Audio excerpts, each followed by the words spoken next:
I'm Lee from luli.co.uk, and Bob asked me to make a little video about this for, is it Mrs. Nick, who wants a spinning wheel, which are kind of expensive, and so I'm going to talk about the Turkish spindles that I got.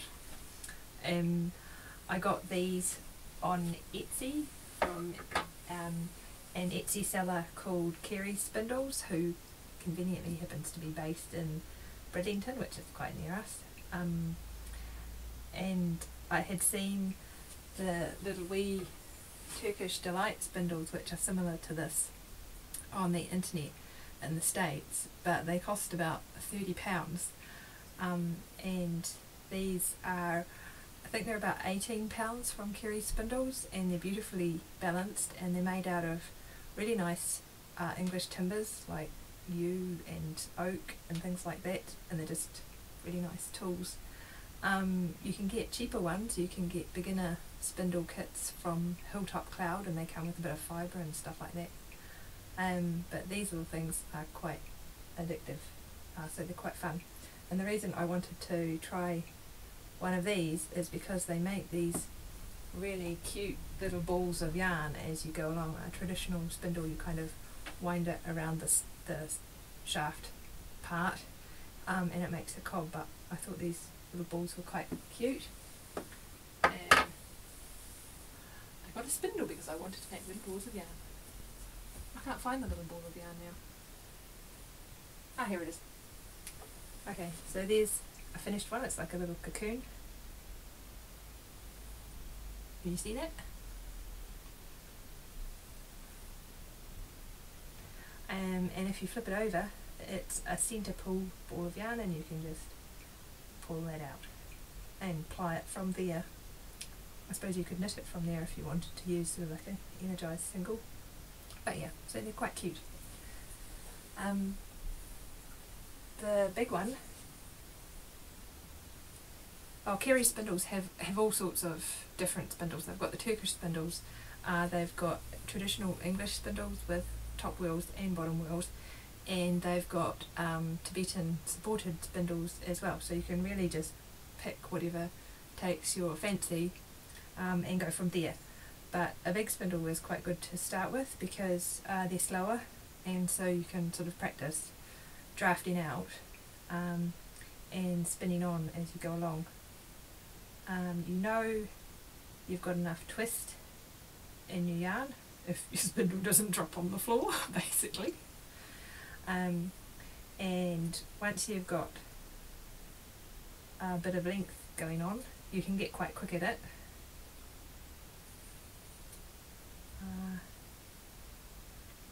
And you get a bit of twist into your yarn, and then you just undo. There's a half hitch in this little notch on the top of the spindle. You just undo that, and you wind it around these spokes at the bottom of your spindle, so over two, under one. Just wind that on there, and then start spinning again. Here comes Barney bus up the stairs. Here, doggy, come on. Good fella, good boy. He's come to see what we're all doing up here. So basically you keep spinning until you hit the dog in the head. And then you can wind it onto your spindle.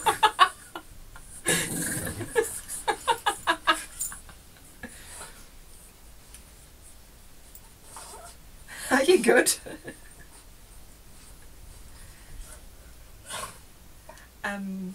The fibre that I'm using on this spindle is a combed top that I got from Adelaide Walker.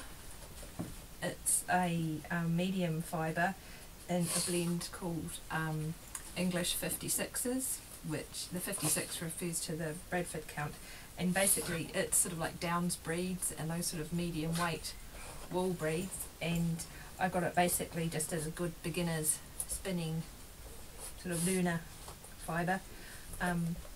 It's reasonably white, a little bit creamy, so it'd be a good one to dye as well.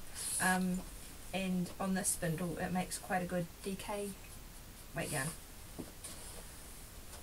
And basically you can sort of tell if you've got, if you're getting enough twist into your yarn, because you would spin a bit. He's still doing daft things, he's rolling on his back.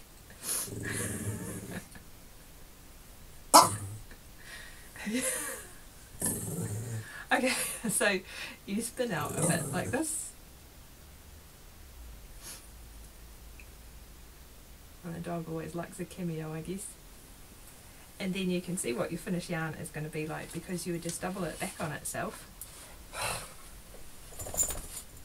And you can see what it would be like as a two-ply.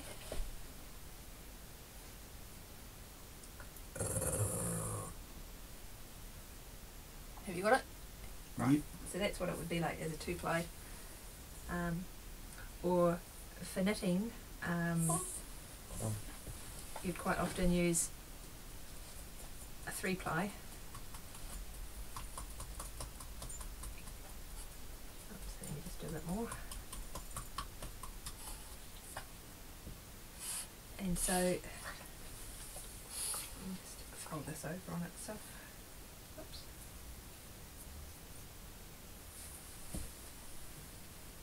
It's not too bad, might need to be a little bit tighter, but you can see how your yarn is going to look.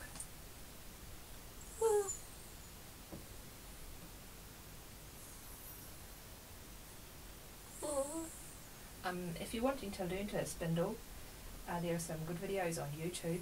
The ones I like are by a lady called Abby, I think it's Francomont. It's Franquemont.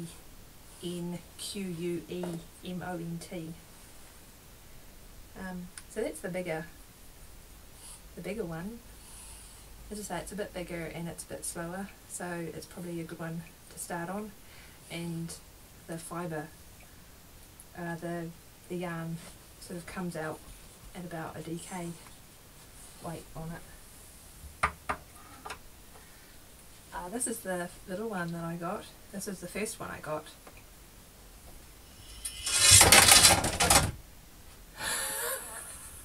Barney's just knocking over all sorts of stuff. And it's quite fun because it sits in your pocket, almost. And it's quite addictive because you can just pick it up while you've got your toast on instead of unpacking the dishwasher or something sensible like that. It's a lot faster, so you get a finer yarn.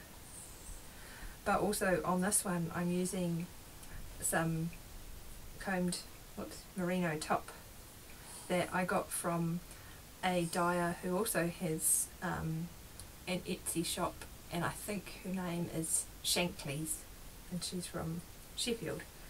But there's lots of different dyers where you can dye, you know. I think she does them round. Oh yeah. Well, in that case, Adelaide Walker is probably a good place to start, because you can get like all sorts of combed top, so you don't have to worry about fibre preparation to begin with. And it's quite fun because with spinning, it's sort of like mixing paint when you're mixing colours together. So if you add a little bit of two colours, like this one has blue and kind of like a deep pink in it, and it comes out with patches of rose, sort of like a rosy, well this is a little bit sort of fuchsia-ish, but it comes out with patches of rose pink, and there's bits of khaki in there as well, depending on how it mixes together. But anyway, so if you're not getting a spinning wheel right now, they're a good cheap alternative, and they're quite fun little things to learn to spin on.